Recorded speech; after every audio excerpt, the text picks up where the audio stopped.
Mic मैं बंद नहीं करता हूं। पूर्व में भी आपको व्यवस्था दी थी, यहाँ कोई बटन नहीं होता। सर माइक तो दे दीजिए। नमस्कार, आज के इस वीडियो में आप सभी का बहुत बहुत स्वागत है। लोकसभा का सत्र शुरू होते ही माइक बंद हो गई की समस्या शुरू हो गई है। लोकसभा में विपक्षी नेता को माइक बंद कर दिया गया का मामला प्रकाश में आया है। यह माइक बंद का कारण किसी तकनीकी समस्या नहीं है, बल्कि सत्ता पक्ष द्वारा विपक्ष की आवाज़ को रोकने की साजिश बताया जा रहा है।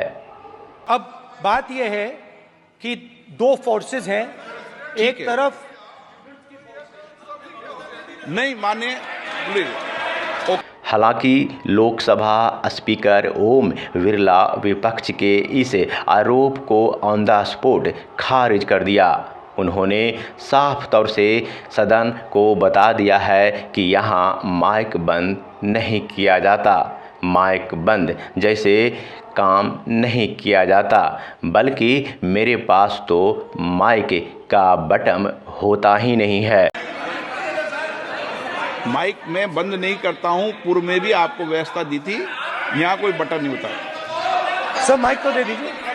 अब सवाल खड़ा होता है कि लोकसभा स्पीकर बोलते हैं कि मेरे पास माइक बंद और चालू करने के स्विच ही नहीं होता, हम माइक को स्विच ऑफ नहीं करते। वहीं विपक्ष नेता सदन में ही उनके सामने ही बोलते हैं कि हमारा माइक स्विच ऑफ कर दिया गया और माइक देने की गुहार स्पीकर से लगाते हैं और फिर इन्हें माइक दे दिया जाता है।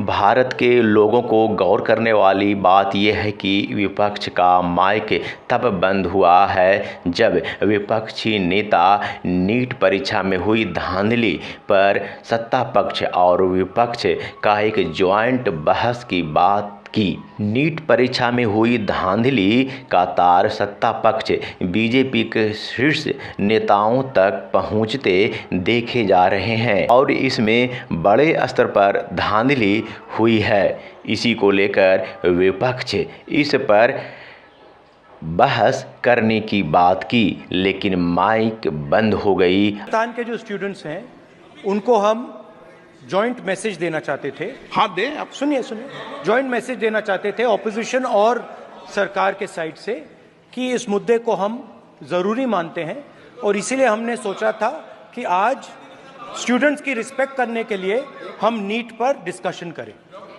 ठीक है, आप डेडिकेटेड डिस्कशन। अब बात यह है कि दो फोर्सेस हैं, एक तरफ